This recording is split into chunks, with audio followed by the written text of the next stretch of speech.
할렐루야. 12월 14일 매일 성경 묵상 가이드입니다. 오늘 말씀은 아모스 8장 1절에서 14절의 말씀입니다. 오늘날 우리 그리스도인들은 이 세상의 모든 일의 이유에는 그 배후에 역사하시는 하나님의 손길이 있음을 믿죠. 그렇다면 그 하나님의 손길을 베푸시는 이유를 알면 그 모든 문제를 수월하게 풀어갈 수 있을 거예요. 그런데 아무리 하나님이 무언가를 하시려고 하여도, 무언가를 말씀하시려 하여도 그가 눈과 귀를 막고 있다면 그것을 어떻게 듣고 깨달을 수가 있겠습니까? 오늘 본문은 지난 시간에 이어서 아모스가 보는 네 번째 환상입니다. 본문과 같은 이 말씀을 생각해 보면 그가 하나님이 보여주신 것에 대해서 눈을 열었고 하나님이 말씀하신 것에 대해서 귀를 열고 있었음을 알 수가 있죠. 그로 인해서 하나님이 원하신 바를 깨닫고 바로 행하는 그런 삶을 살았던 겁니다. 사실 아모스는 아무것도 아닌 자죠. 선지자도 제사장도 왕도 권세자도 아닙니다. 한낱 목동이자 뽕나무 배양하는 그런 농사꾼에 불과한 그런 존재입니다. 그런 그가 이와 같은 하나님의 말씀을 선포하게 된 그 계기는 바로 그에게 하나님이 주신 환상과 계시가 있었기 때문이었습니다. 그 계시의 말씀대로 지난번에 첫 번째는 메뚜기가 온 들판의 곡식을 뜯어먹게 하겠다 하는 것, 두 번째로는 불을 보내어서 심판을 하겠다 하는 것이고, 이제 세 번째는 다림줄로 재시겠다는 그런 환상을 예언을 선포했던 겁니다.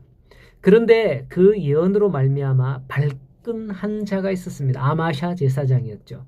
아마샤 제사장과 왕족 등 고위층에서는 아모스의 예언에 불만스러운 것이었고 심히 껄끄러운 것이었습니다.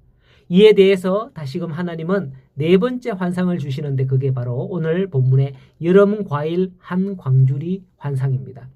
이 환상은 얼핏 보기에는 좋은 게 아닌가 할 수도 있어요. 우리나라로 치자면 거의 첫 열매 수준인 거죠. 얼마나 좋겠습니까?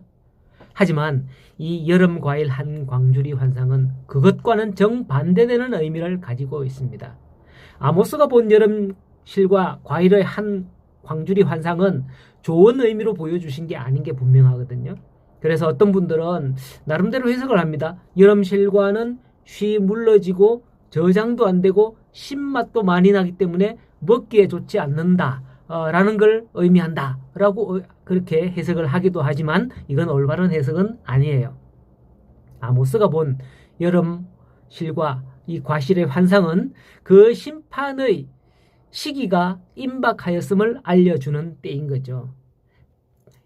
유대와 이스라엘이 있는 그 팔레스타인 지역에서는 마지막 수확을 하는 작물이 바로 여름 작물입니다. 우리나라는 한 해의 달력이 겨울에서 시작해서 겨울로 끝이 나죠.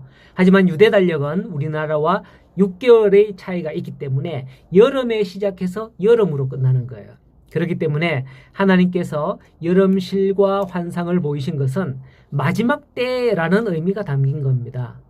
북이스라엘에 대한 하나님의 심판이 임박하였다라는 것을 뜻하는 것이었어요.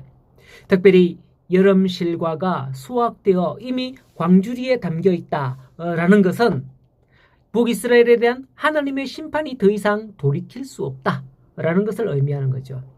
이에 대해서 4절에서 6절은 북이스라엘 지도층의 타락상을 언급하면서 여호와의 심판의 원인이 이것임을 지적을 합니다.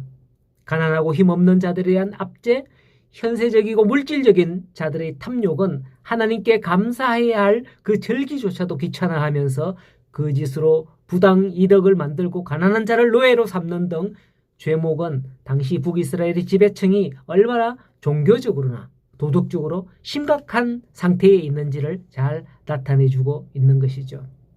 이와 같이 말세가 되어질수록 사람은 자기를 더 사랑하고 욕심을 나타냅니다.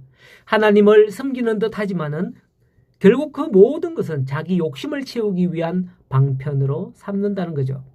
구약 성경의 맨 마지막 말라기에서는 이스라엘에게 온전한 11조를 드리지 않는다라고 질책하지 않습니까? 자기 욕심을 다 채우기 때문인 거예요. 오늘날 교회를 보면 연세가 많으신 분들은 11조 생활을 그나마 잘 하시는 분들이 많아요. 하지만 젊은 층으로 내려갈수록 젊은 세대에서는 11조의 관념이 너무너무 희박해져 있는 것을 볼 수가 있어요. 이것은 어떤 의미겠습니까? 우리가 북이스라엘 사람들과 같은 지극히 현세적인 신앙생활을 하고 있다라는 것을 의미하는 거죠. 신학의 형식만 갖추고 내용은 빼버려서는 안 될 겁니다. 온전한 11조, 온전하기를 바라요. 여기서 11조를 강조하는 건 아니지만은 사실은 그거로 다 우리의 신앙의 모든 게 드러나는 거 아닙니까? 사실 북이스라엘의 지배청이 갖고 있던 유일한 관심은 세속적인 북이 영화에 있었습니다. 그래서 그들은 하나님을 경배하는 성일조차도 번거롭게 여기는 것은 물론 재물을 모으기 위해서라면 거짓을 일삼는 등의 부단 여러 가지 수단과 방법을 가리지 않았던 것이죠. 그들은 그렇게 해서 재물을 모으고 분명 북이 영화를 누렸을 거예요. 잘 살았을 거예요. 그러기 위해서 그랬으니까요. 그러나 그들의 믿음은 허무한 것이었고 그들은 결국 여름 과일 한 광주리 같은 환상 하나님의 심판의 경고의 대상이 된 겁니다. 그러한 자들에게 하나님은 11절에 기근을 보내겠다라고 합니다. 그런데 어떤 기근이냐? 물질적인 게 아니에요. 양식이 없어 주림이 아니며 물이 없이 없어서 가람이 아니며 여호와의 말씀을 듣지 못한 기갈이라 라고 말씀을 하죠. 상식적으로는 이해할 수도 없겠지만은 여호와의 말씀이 그 속에 없는 사람은 공허한 인생이 될 수밖에 없습니다.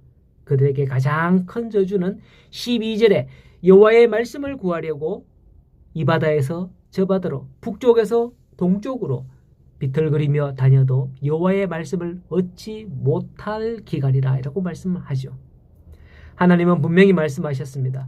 보라 지금은 은혜 받을 만한 때요 보라 지금은 구원의 날이라고 고린도후서 6장에 말씀을 하셨죠. 이때를 놓치지 않기를 바랍니다.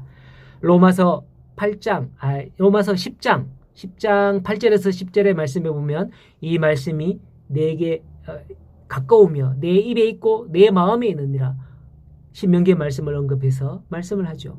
우리가 전파하는 그 믿음의 말씀은 이것이니 만일 네가 네 입으로 예수를 주로 시인하면 또 하나님께서 그를 죽은 자 가운데서 살리신 것을 내 마음에 믿으면 그는 구원을 받을 것이다.